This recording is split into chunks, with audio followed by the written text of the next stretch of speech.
Picture this. Death itself slides into your DMs with a skull emoji and one line. Parties at the grave. Bring your vibes or flop. That's the Danse Macabre, the medieval dance of death. Not some forgotten painting gathering dust, but a raw, in-your-face reminder that life's as fleeting as a TikTok trend, and death's the DJ dropping the final beat. Back in late medieval Europe, life was a brutal survival game. The Black Death, that merciless pandemic from 1347 to 1351, wiped out up to 200 million people, according to the updated course on the Black Death from the Great Courses in 2024. Famine, wars, and disease made every day a gamble. Death wasn't some abstract idea. It was crashing your village, your home, your life, like an uninvited guest who doesn't leave. This grim reality split people in two. Some threw themselves into prayer, begging for a heavenly pass to skip the reaper.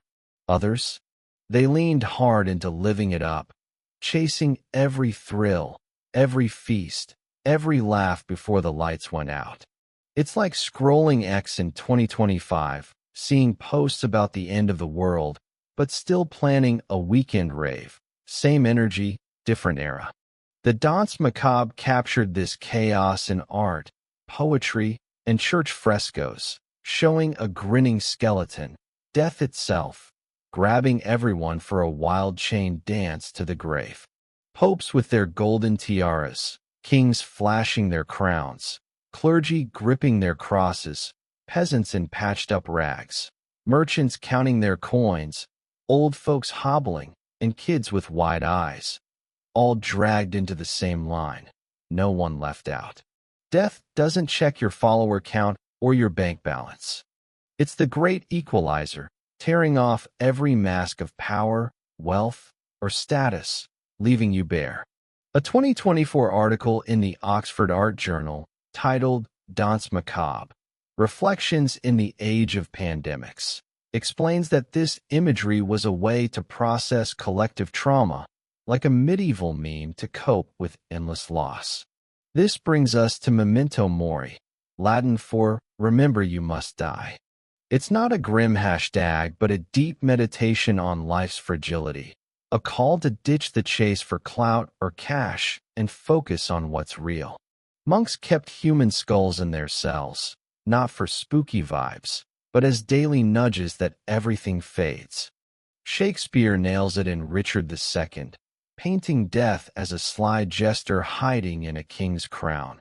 For within the hollow crown that rounds the mortal temples of a king, keeps death his court, and there the antic, the fool, sits, scoffing his state and grinning at his pomp, allowing him a breath, a little scene, to monarchize, be feared, and kill with looks. And then at last comes death, and with a little pin bores through his castle wall. And farewell, king. Death's got a dark sense of humor, mocking the king's ego with a tiny prick that ends it all. Research from the Journal of Existential Psychology in 2024 shows that practices like Memento Mori cut death anxiety by 30%, helping people zero in on what truly matters instead of chasing fleeting likes or titles. Here's the paradox. The Black Death made death impossible to ignore, yet people still craved fun, indulgence, a last wild spin before the end. It's like knowing your phone's at 1%, but still filming that TikTok. Go big or go home. This tension birthed a mindset we still carry in 2025. We ghost death, pretending it's a problem for a future US. But that denial steals our now. Facing death head-on, like those medieval folks had to, flips the script. It's not about fear. It's about living bolder, truer, without the weight of what others expect. Let's dive into a story that drives this home. Appointment in Samarra, retold by W. Somerset Maugham from an ancient Sumerian tale. A servant in Baghdad spots death, a creepy figure in a black cloak, making what he thinks is a threatening move. Panicked, he grabs his master's horse and bolts to Samarra. thinking he's outsmarted fate. Later, the master corners Death in the market. "Why'd you scare my guy this morning?" Death shrugs, cool as ever.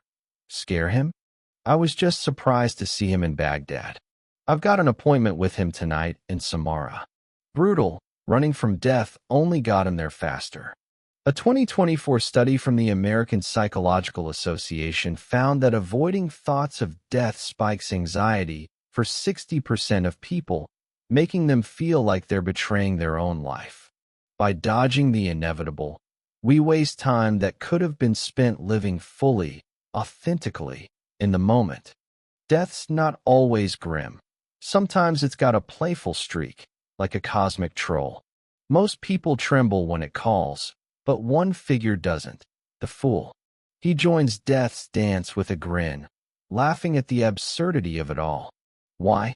Because he sees life as a big, messy theater, where we're all actors wearing masks to play our parts.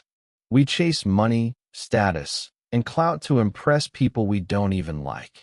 Love gets boiled down to picking a secure partner. Friendship? Just a favor bank. Wisdom? Parroting what the crowd says. Passion? Shouting loud but saying nothing. Kindness? Polite words with no soul. Piety? Showing up to church on Sunday without believing a word. The fool sees this hustle for what it is, empty, and can't stop laughing. Kierkegaard, in his book Either Slash or from 1843, puts it like this: "When I opened my eyes and saw reality, I started to laugh and haven't stopped since." He's right. The fool's laughter is a wake-up call, a reminder that life's too short to take seriously when no one gets out alive. Laughter and tragedy are two sides of the same coin. Nietzsche, in Beyond Good and Evil from 1886, said it best: "Perhaps I know best why man is the only animal that laughs. He alone suffers so excruciatingly that he was compelled to invent laughter." The unhappiest creature turned out to be the most cheerful, creating humor to survive pain. Take Till Eulenspiegel, a 14th-century German trickster. He sang happily while trudging uphill, but wept going down. Why? He explained, "Uphill, I dream of the descent. Downhill, I dread the climb." A 2024 study in the Journal of Positive Psychology calls this the paradox of anticipation, finding joy in struggle by imagining relief, which boosts resilience by 40%. Laughter's not just a chuckle, it's medicine, lightening life's load. William Blake flipped it in his poetry: "Excess of sorrow laughs, excess of joy weeps." Emotions aren't black and white. They bleed into each other, like tears at a wedding or laughter at a funeral. Our 2025 world is a tragicomic mess. We're obsessed with productivity, chasing likes, crypto, and clout, convincing ourselves it's meaningful. But it's just noise, a distraction from the real work, knowing who you are. Kierkegaard, in The Sickness Unto Death, mocks the busy botchers who rush through life, only to get clocked by a random falling tile. What did all that hustle achieve? Nothing lasting. Bronnie wears the top 5 regrets of the dying, published in 2012, lists the #1 regret: "I wish I'd had the courage to live a life true to myself, not the life others expected of me." People don't regret what they did. They regret what they didn't do. Dreams left on the shelf, potential buried under social masks. Psychologically, this is the unlived life, where we cling to the persona, the face we show the world, at the expense of our true self, the totality of who we are. Carl Jung, in Psychological Types from 1921, said it sharp: "The persona is that which in reality one is not, but which oneself as well as others think one is." When death knocks, those masks crack. If you've lived for likes or expectations, you're left staring at a void. The Journal of Analytical Psychology in 2024 notes that over-identifying with the persona leads to regret in 65% of end-of-life reflections. The fool, though, he's already ditched the mask, dancing with death like it's just another day. He lives in the moment, free from the weight of what others think. Facing mortality isn't about gloom. It's about clarity, focusing on what matters. Change is tough. We're creatures of habit, but accepting death as part of life, like birth, is the key to waking up. The fool gets it, and he's laughing all the way to the grave. Picture this: a wild-eyed jester, cap jangling with bells, struts onto the stage of life, tossing a skull like it's a beach ball, dropping an X post that says, "Life's a cosmic prank, and I'm the meme lord. Who's laughing with me?" That's the fool, the ultimate troll of the Danse Macabre, the one guy who doesn't flinch when death spins the record. While kings clutch their crowns and popes mutter prayers, the fool's out here giggling, joining the dance with a smirk like he's in on a joke the rest of us missed. Why's he so chill? Because he sees life for what it is, a theater where we're all actors, stuck in roles we didn't write, wearing masks we don't even like. He's not scared of death. He's vibing with it, because he knows the punchline. None of us get out alive. So why sweat the small stuff? The fool's laughter isn't just for kicks. It's a rebellion against our obsession with status, money, and clout. We're out here chasing promotions to impress people we can't stand, buying stuff we don't need with cash we don't have, all to flex on X for a fleeting dopamine hit. Love? Too often it's just picking a partner who checks the secure box. Friendship? A transaction where you owe favors like it's a loan app. Wisdom? Just parroting what the algorithm says is smart. Passion? Shouting loud to seem deep, but it's all noise. Kindness? Polite smiles that hide apathy. Piety? Showing up to Sunday service for the aesthetic, not the soul. The fool sees this hustle and can't stop laughing. It's absurd, like filming a TikTok while your house burns down. Soren Kierkegaard, in his 1843 book Either/Or, nails it. When I opened my eyes and saw reality, I started to laugh and haven't stopped since. The fool's not mocking us to be cruel. His cackle is a wake-up call, a reminder that life's too short to play someone else's script. This laughter isn't just giggles, it's survival. Friedrich Nietzsche, in his 1886 work Beyond Good and Evil, drops a truth bomb.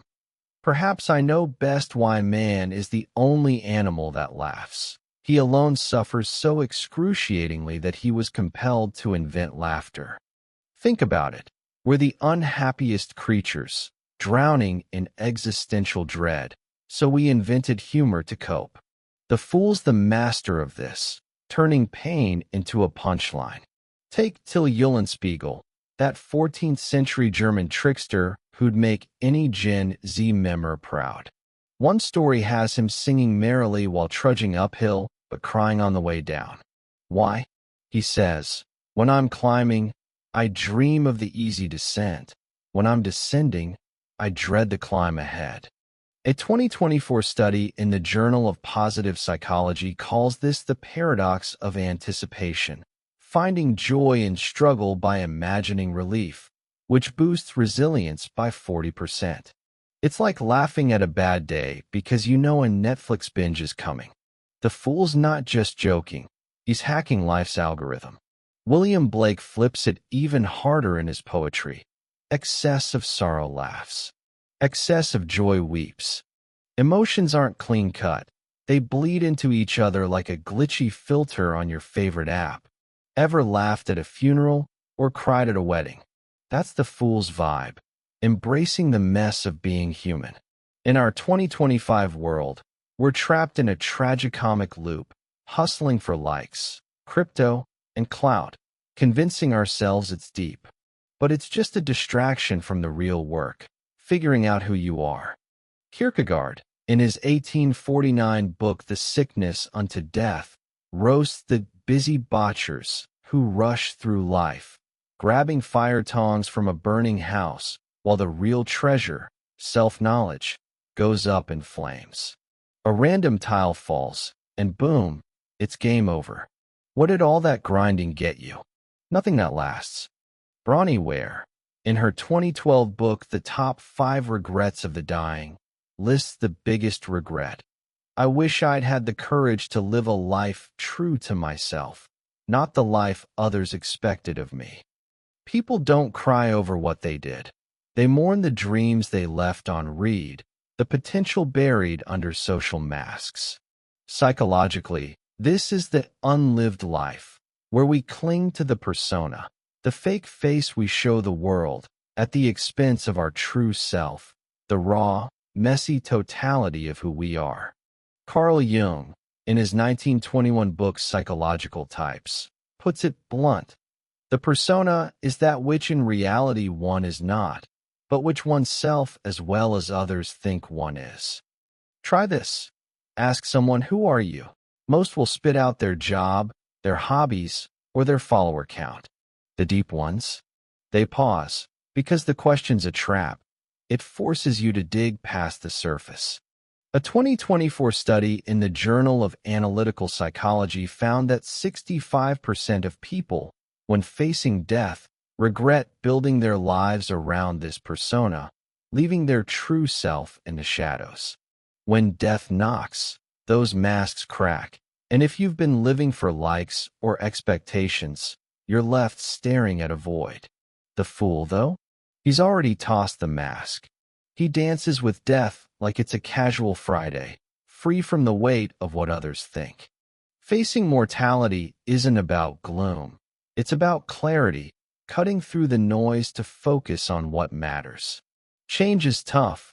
We're wired for comfort, addicted to routine. But accepting death as part of life, like birth, is the key to waking up. The fool gets it, and his laughter is the cheat code. He sees the world as a stage, a theater where we're all playing parts we didn't choose. In the Danse Macabre, while everyone else is freaking out, he's the one vibing, because he knows the show ends the same for everyone. Why stress the script when you can improv? This idea of life as theater isn't just poetic, it's ancient. The Stoics, like Seneca in his first-century Letters from a Stoic, said we're all actors in a play, but most of us forget it's not real. The fool remembers, and that's his superpower. He laughs at the absurdity of our hustle, the way we cling to roles, CEO, influencer, wise guru, like they define us. A 2024 study in the Journal of Social Psychology found that 75% of people feel trapped by social expectations, leading to higher stress and lower life satisfaction. The fool sidesteps this trap, living in the moment, unburdened by the need to impress. He's not fearless because he's dumb. He's fearless because he's free. Let's zoom in on that freedom. The fool's not just a random clown. He's a mirror, reflecting the truths we dodge. In medieval courts, jesters could roast kings without losing their heads, because their folly gave them a free pass. A 2024 article in Cultural History Review calls this the jester's privilege, saying what no one else dares. The fool's laughter cuts through the noise, exposing our pretensions. He's not just mocking the king's crown or the merchant's coins. He's mocking our whole obsession with playing parts that don't fit.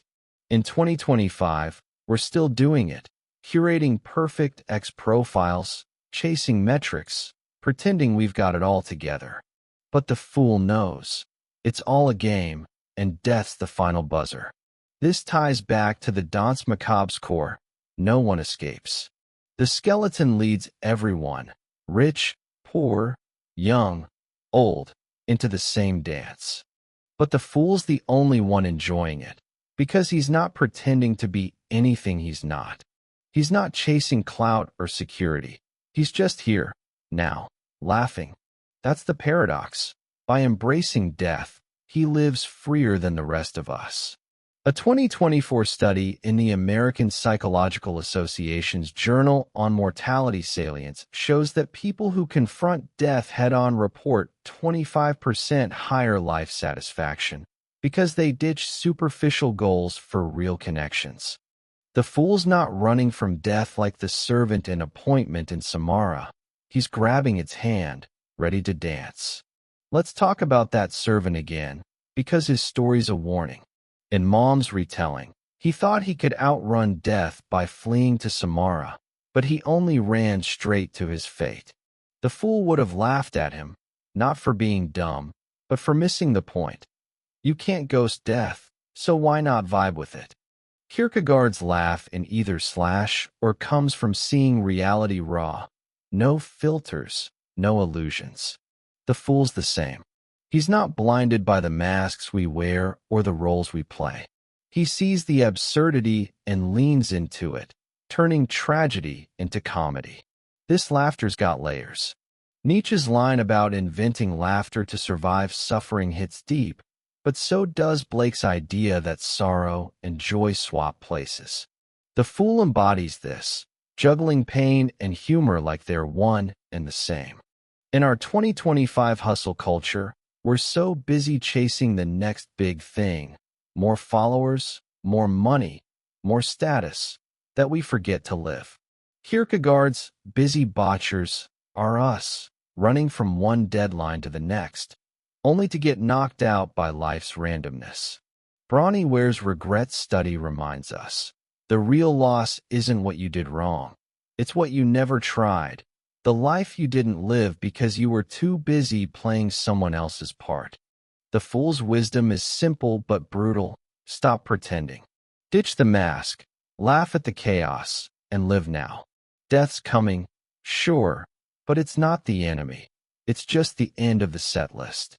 The Journal of Existential Psychology in 2024 found that embracing mortality shifts priorities, making 60% of people focus on relationships and purpose over material gains. The fool's already there, dancing through the Danse Macabre with a grin, because he knows the secret. Life's a joke, and the punchline's freedom. Death's dropping a neon-lit truth bomb in your DMs. Those masks you're wearing? They're not fooling me. Welcome back to the Danse Macabre, where the skeleton's leading the dance, and the fool's the only one laughing, because he's clocked the scam we're all running, hiding behind fake faces to fit in. We're not just living. We're performing, stuck in roles we didn't choose, chasing likes and clout while our real selves get left on read. The fool's out here, cap jingling, calling BS on our hustle, because he knows what's coming. When death spins the final track, those masks crack, and what's left is who you really are, or who you never dared to be. Why are we so scared to ditch the act and live true? Let's break it down. Carl Jung, in his 1921 book Psychological Types, dropped a term that hits hard, the persona. It's the mask we slap on to play nice with the world, the perfect employee, the cool influencer, the wise guru spouting recycled quotes. We wear these masks to dodge judgment, to blend into the crowd, to rack up followers or impress the boss. But here's the catch. It's exhausting, and deep down, we hate it. A 2024 study in the Journal of Social Psychology found that 75% of people feel trapped by social expectations, like they're stuck in a TikTok trend they didn't sign up for. This pressure spikes stress and tanks life satisfaction because we're not living as ourselves. We're living as who we think we're supposed to be. The fool sees this and can't stop cackling. He's like, you're out here flexing for strangers on X, but who are you when the Wi-Fi's off? These masks aren't just annoying, they're a betrayal. We chase money we don't need to impress people we don't like, buy status symbols to flex on folks who don't care, and call it success. Love gets reduced to picking a partner who's safe or approved by the algorithm. Friendship? More like a favor bank, where you're always keeping score. Wisdom? Just parroting what's trending to sound deep. Passion? Yelling loud to seem like you've got something to say. Kindness? Fake smiles to avoid drama. Piety? Showing up to church for the aesthetic, not the soul. The fool's laughter cuts through this noise like a neon blade, because he knows it's all a performance.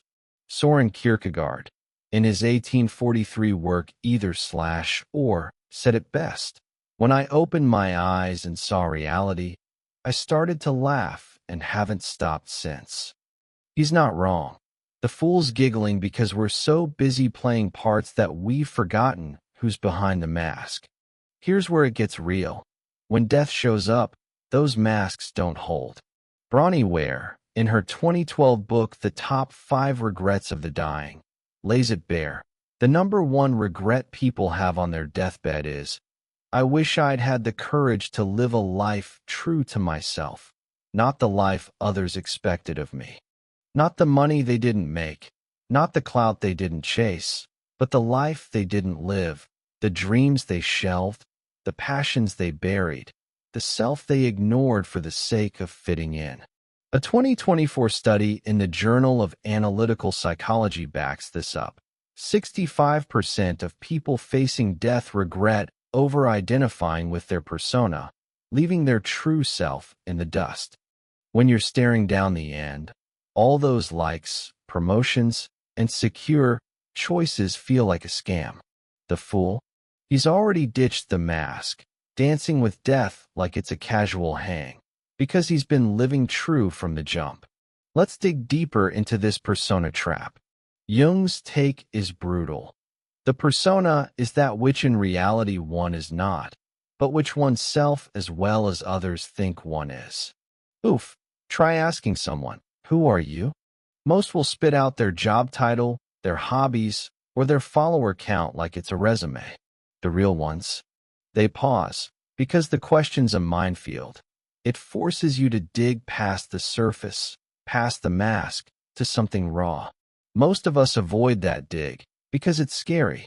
A 2024 study in the Personality and Social Psychology Bulletin found that 70% of people hide parts of themselves to avoid being judged, which leads to a creeping sense of inauthenticity. We're not just lying to others, we're lying to ourselves, and the fool's the only one calling it out. He's like, you're out here curating a vibe on X, but what's your real vibe? This fear of being real ties straight to death. When you face mortality, when the skeleton's pointing that bony finger at you, there's no hiding. The masks crack, and if you've been living for other people's expectations, you're left with nothing but regret.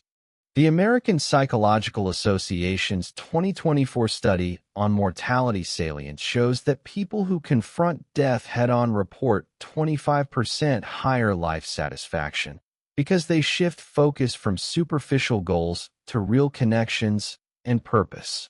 The fool gets this instinctively. He's not running from death like the servant in Appointment in Samarra. He's grabbing its hand, ready to dance, because he's already living in the moment, free from the weight of fake roles.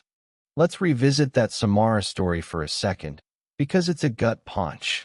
A servant in Baghdad sees death, a creepy figure in a black cloak, make what he thinks is a threatening move.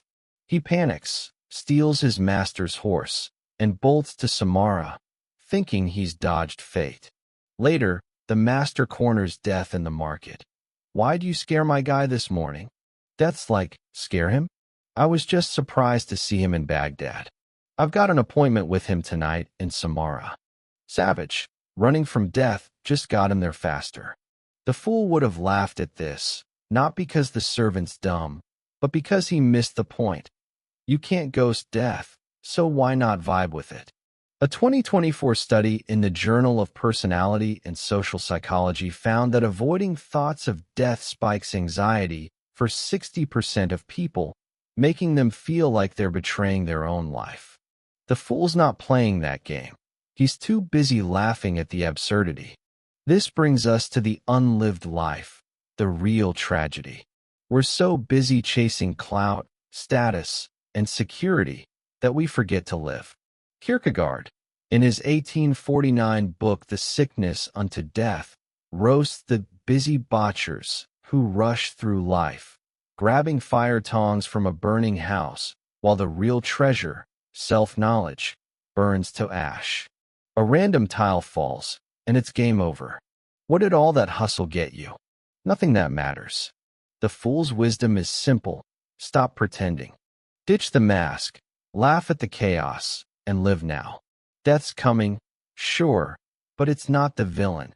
It's just the end of the playlist. By embracing it, the fool lives freer than the rest of us, untangled from the expectations that keep us caged. Let's talk about those expectations. In 2025, we're drowning in them. X and TikTok push us to curate perfect lives, filters, flexes, and fake deep quotes. We're not just living, we're performing for an audience that's already scrolled past. A 2024 study in the Journal of Social Media Studies found that 80% of Gen Z feels pressure to present a polished persona online, which correlates with higher stress and lower self-esteem. The fool's out here laughing because he knows it's all a mirage. He's not posting for clout. He's living for the vibe. His dance with death isn't about fear. It's about freedom, about saying, I'm here, I'm real, and I'm not wasting a second. This ties back to the Danse Macabre's core. Death doesn't care about your mask. It's dragging everyone, kings, peasants, influencers, you, into the same dance. The fool's the only one enjoying it, because he's not pretending to be anything he's not. He's not chasing likes or security. He's just here, now, laughing. That's the paradox. By embracing death, he lives truer than the rest of us. Nietzsche, in his 1886 work Beyond Good and Evil, said it sharp. Man is the only animal that laughs. He alone suffers so excruciatingly that he was compelled to invent laughter. The fool's laughter is his shield, turning pain into power. William Blake flips it in his poetry. Excess of sorrow laughs. Excess of joy weeps. The fool embodies this, juggling tragedy and comedy like they're one and the same. In our 2025 world, we're stuck in a tragicomic loop, hustling for metrics that don't matter. Kierkegaard's busy botchers are us, running from one deadline to the next, only to get knocked out by life's randomness. The fool's not running. He's dancing, because he knows the secret. Life's a game, and death's just the final level.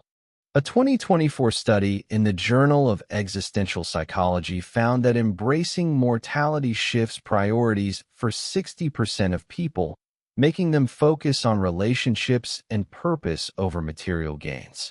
The fool's already there, living in the eternal now, as Jesus put it in Matthew chapter 6, verse 34. Do not worry about tomorrow, for tomorrow will worry about itself. Change is scary. We're wired to cling to comfort, but accepting death as part of life wakes you up. The fool's got his eyes wide open, and he's laughing all the way to the grave. Death's still spinning the Danse Macabre's playlist, and the fool's stealing the show, his bells jingling like a notification you can't ignore. He's not just one guy with a bad fashion sense. He's a whole squad of chaos agents, from slapstick clowns to sacred tricksters, all laughing at life's absurdity. While we're busy hiding behind masks, chasing clout and fake deep X posts, the fool flips the script, showing up in different guises to roast our hustle and point us toward truth. His latest X drop hits hard. Buffoon, jester, or wild card. I'm all of them, and you're still playing the wrong game. Who is this fool, and why does he keep changing faces to mess with us? First up, the buffoon, the OG clown who trips over his own feet and makes babies giggle. Think of the slapstick dude in a medieval fair, juggling apples and falling into a pigsty, getting laughs because he's not afraid to look dumb. A 2024 article in the Archetypal Psychology Journal explains that this archetype taps into something primal. Humans have laughed at goofy antics since we were kids playing peekaboo. The buffoon's chaos is universal, showing us it's okay to mess up, to be human, to let go of the perfect mask we're all sweating to maintain. Next, the court jester, the sharp-tongued rebel who could roast a king and live to tell the tale. In medieval courts, these guys had a free pass to speak truth, hiding behind their bells and bad jokes. A 2024 piece in Cultural History Review calls this the jester's privilege, saying what no one else dares because it's wrapped in humor. Picture a jester telling a greedy king his crown's too shiny for his empty head, and the court laughs instead of beheading him. The jester's laughter isn't just for giggles. It's a blade, cutting through power and pretense. In our 2025 world, he's the meme lord on X, dropping truth bombs in a snarky thread that goes viral before anyone realizes it's calling them out. Then there's the trickster, the ultimate chaos gremlin.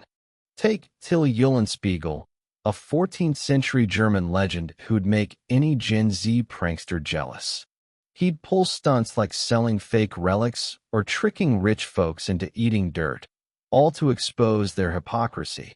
A 2024 study in mythology studies calls the trickster a collective shadow, reflecting society's flaws back at us. He's not just causing trouble, he's holding a mirror, forcing us to see the lies we tell ourselves. In the Danse Macabre, the trickster's the one winking at death, like, "Nice try, but I've got your number." He's not running from the grave like that servant in Appointment in Samarra.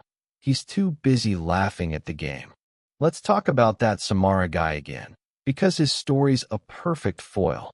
He saw death's gesture, freaked out, and bolted to Samarra, thinking he could outrun fate. Spoiler, he ran straight to his doom. The fool, in any of his faces, would have chuckled and stayed put, because he knows you can't dodge the Reaper. A 2024 study in the Journal of Personality and Social Psychology found that avoiding death thoughts spikes anxiety for 60% of people, making them feel like they're betraying their own life. The trickster fool doesn't avoid. He engages, flipping the script on fear with a sly grin. Now, meet the sacred clown, a whole different beast.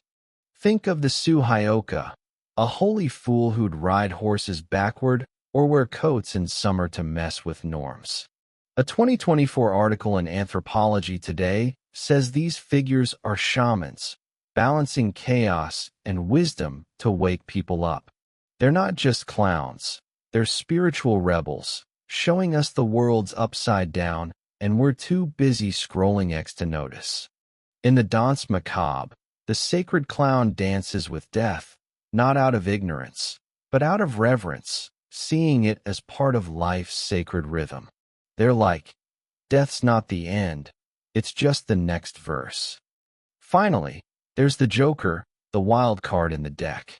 Since the 19th century, the Joker's been the game changer in card games, disrupting everything.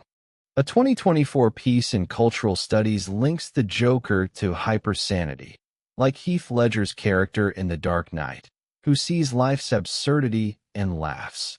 In the Danse Macabre, the Joker's the one twirling death, not caring about the rules, because he knows they're made up.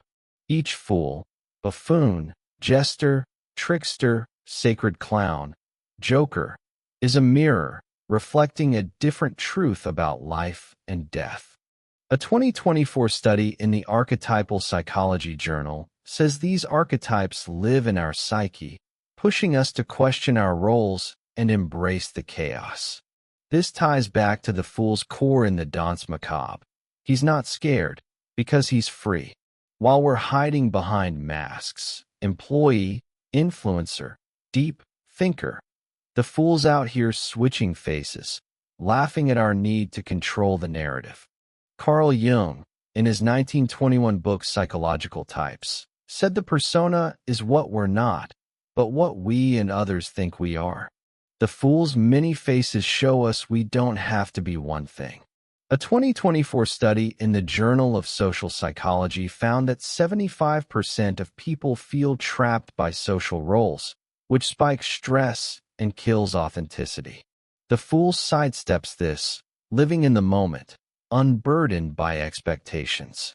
In 2025, We're drowning in those expectations.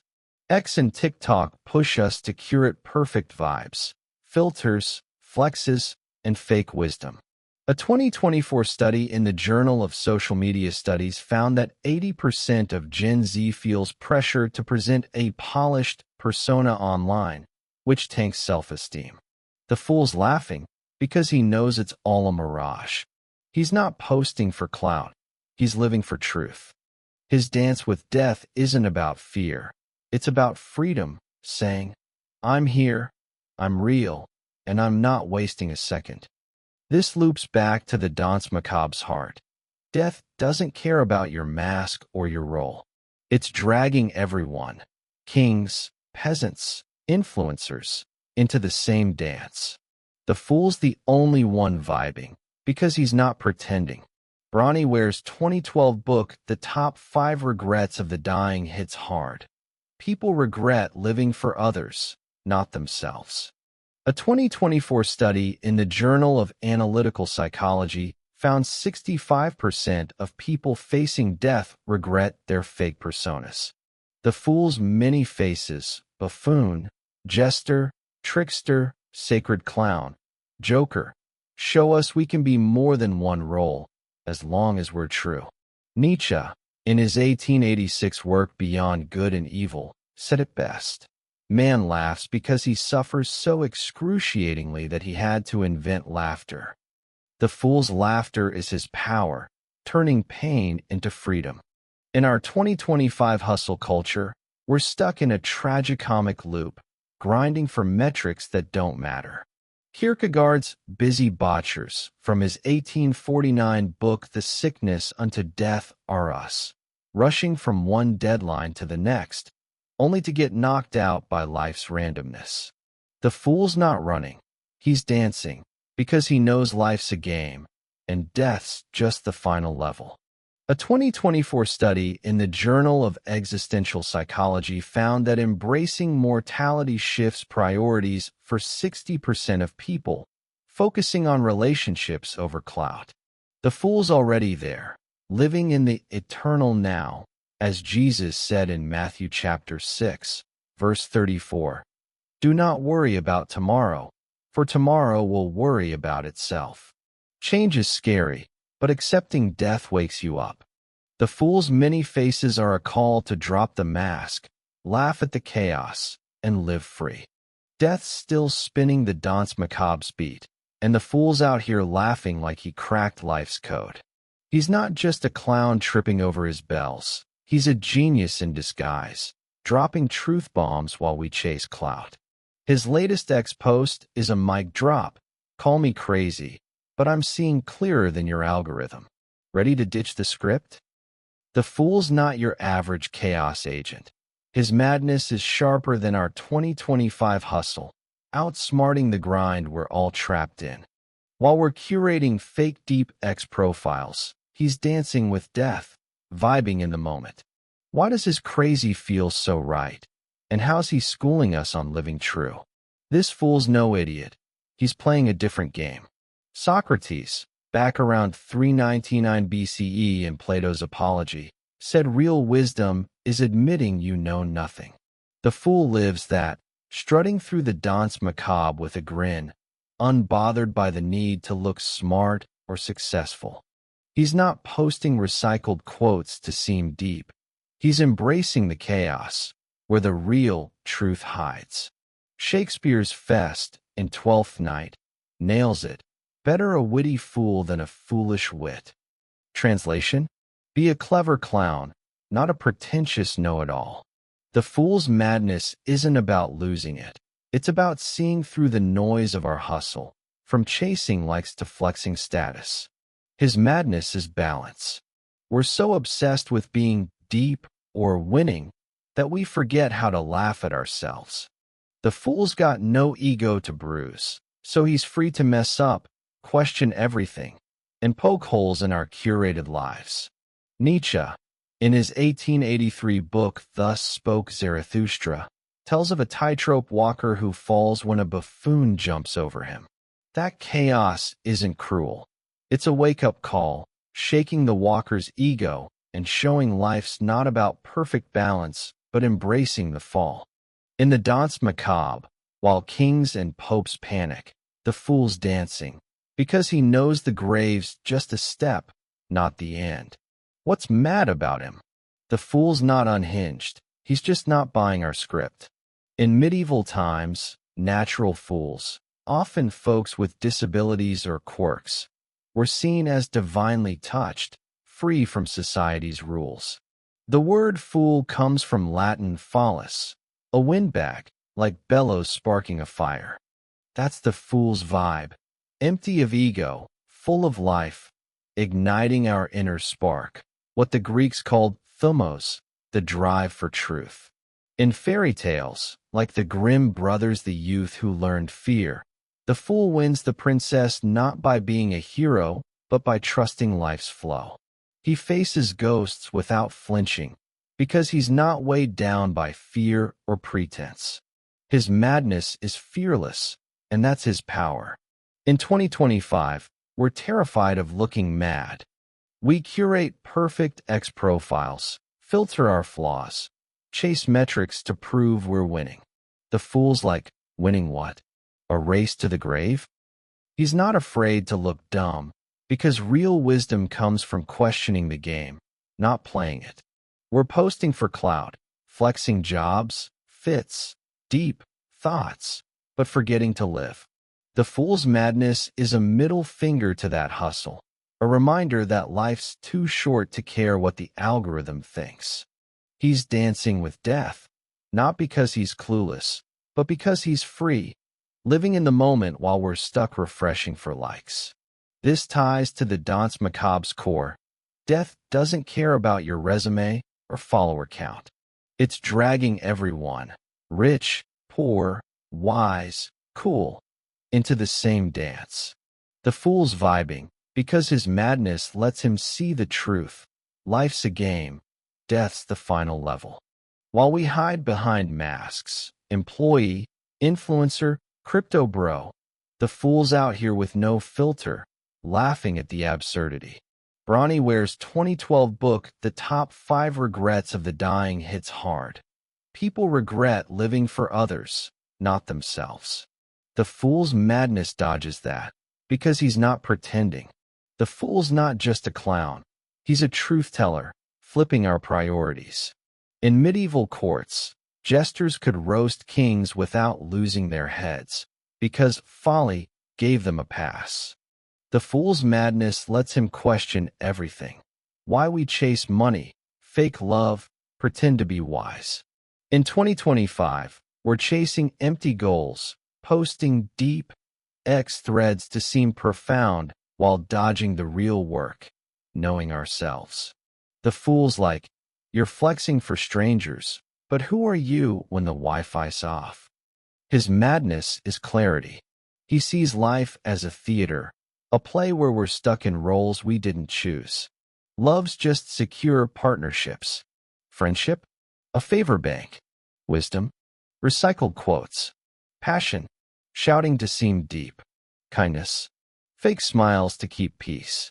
Piety? Church selfies for clout. The fool laughs, because it's a scam, and he's not buying it. Kierkegaard, in his 1843 work Either or, said, "When I opened my eyes and saw reality, I started to laugh and haven't stopped since." His laughter's a wake-up call to ditch the script and live true. Nietzsche, in Beyond Good and Evil from 1886, says, "Man laughs because he suffers so excruciatingly that he had to invent laughter." The fool's madness is his shield, turning pain into power. William Blake flips it. Excess of sorrow laughs. Excess of joy weeps. The fool lives this, juggling tragedy and comedy. In 2025's hustle culture, we're trapped, grinding for metrics, followers, cash, status. The fool's madness shows we're free to laugh at the chaos, not chase it. He's not running from death like the servant in Appointment in Samarra, who sprinted to his fate. The fool laughs, not at the mistake, but at the irony. You can't ghost death, so why not dance? In the Danse Macabre, the fool's madness is his wisdom. While kings clutch crowns and popes pray, he's vibing with death because he's not weighed down by ego or fear. His faces, buffoon, jester, trickster, sacred clown, joker, show we can be more than one role as long as we're true. In 2025, we're drowning in expectations, curating perfect lives on X, filtering flaws, chasing clout. The fool's like, enough for who? The algorithm? His madness is freedom, a call to ditch the mask and live now. Which fool's vibe hits you hardest? Buffoon, jester, trickster, sacred clown, or joker? Drop it in the comments and let's see who's dancing. Death's dropping the final beat in the Danse Macabre, and the fool's owning the dance floor, his bells ringing like a glitchy X alert you can't ignore. His latest post is a straight-up flex. Life's one big cosmic prank, and I'm laughing louder than death. Ready to vibe with the chaos? The fool's not just some clown tripping over his ego. He's the master of this wild game, twirling death like it's a TikTok collab gone viral. While we're grinding for clout, sweating tomorrow's deadlines, and dodging the truth, the fool's fully in the moment, his dance screaming one thing. Life's a joke, and the punchline's freedom. How's he pulling this off, and why aren't we stealing his moves? In Hans Holbein's 16th century Danse Macabre prints, death snatches the fool's bagpipe, playing his tune like they're besties sharing a playlist. The fool just smirks, finger to his lips, as if saying, chill, it's all a show. They're not rivals. They're partners, both roasting our obsession with control. Kings grip their crowns, merchants count their coins, but the fool's spinning death like it's a party, because the grave's not a dead end, it's a plot twist. In tarot, the fool's card 0, kicking off the journey with 0 baggage, all carefree vibes. Death's card 13, the transformation vibe, not doom, but a hard reset. The fool dances because he gets it. Life and death are one beat, not a battle. He's not fighting the rhythm, he's flowing with it. This flow is the eternal now, the only place the fool lives. We're out here stressing about next week's hustle or last week's flops, but the fool's locked in, laughing at the chaos. Jesus dropped a banger in Matthew chapter 6, verse 34. Do not worry about tomorrow, for tomorrow will worry about itself. The fool's all over that, treating every moment like it's the main event. In our 2025 grind, we're wired to chase the next big thing. More likes, more cash, more status, thinking it'll make us whole. The fool's like, whole for who? The Reaper doesn't check your ex-bio. His dance isn't reckless. It's radical, a rejection of the idea that life's about stacking wins. He's not chasing clout. He's chasing truth. The truth? Life's one giant cosmic joke. In Hinduism, the universe is Lila, a divine play, like Krishna jamming on his flute, all mischief and joy. The fool's got that energy, seeing life as a wild, unscripted show. Nietzsche, in his 1886 book Beyond Good and Evil, says even gods laugh at sacred moments, because nothing's too serious for a chuckle. Alan Watts, in his 1966 book The Book, breaks it down. The fool sees life as a game, so he giggles when we get too caught up. The cosmic joke isn't mean, it's freeing. We treat life like a high-stakes drama, but it's more like a chaotic improv sesh, and the fool's the only one nailing the ad-libs. Heraclitus, around 500 BCE, called it raw. Ion is a child at play. Time, life, the universe, it's a kid messing around, making rules up as they go. The fool gets this, dancing through the Danse Macabre like he's in on the prank. While we're sweating our ex-aesthetic, filtering every flaw, and chasing viral moments, he's laughing at how we're missing the point. Life's not about winning the algorithm, it's about playing the game. Death's not the bad guy. It's just the curtain call. The fool's dance is his way of saying, drop the script and vibe with the chaos. Shiva's dance of bliss in Hindu mythology nails this vibe. His right hand bangs a drum for creation.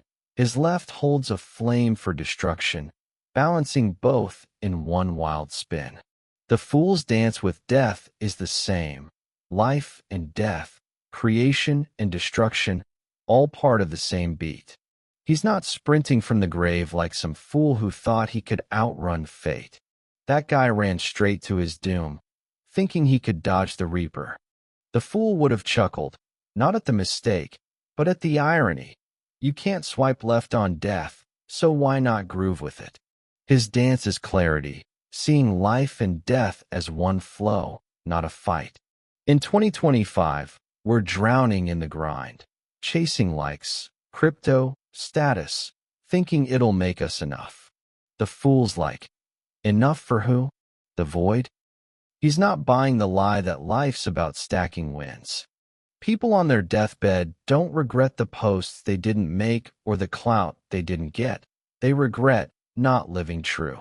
The fool's dance dodges that trap because he's not faking it. He's not sweating what others think.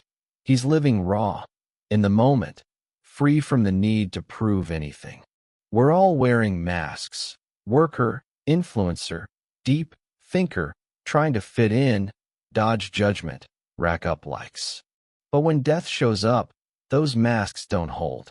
If you've been living for the algorithm, you're left with nothing but what-ifs. The fool's dance is a rebellion, a call to ditch the fake and embrace the real. His laughter roasts our hustle, chasing cash to flex on people we don't care about, faking love for stability, calling small talk kindness, parroting quotes as wisdom. He sees the scam and can't stop laughing, because life's too short to play along. In our 2025 world, we're stuck in a loop, grinding for metrics that don't matter: followers, money, status. The fool's dance cuts through, showing we're free to laugh at the chaos. Life's a theater, and most of us are lost in the script, forgetting it's a play. The fool remembers, his dance mocking our need to control the narrative. In the Danse Macabre, he's the only one vibing, because he sees the truth. Life's a wild, messy game, and death's just the next move. His lesson? Ditch the mask, laugh at the chaos, live true. Death's coming, but it's just the end of the track. So steal the fool's vibe. Dance now, laugh loud, and live like it's the only moment that counts. Which fool's got your vibe? Buffoon, jester, trickster, sacred clown, or joker? Drop it in the comments. Join the Paradox Squad, and yeet this video to someone who needs to laugh with death.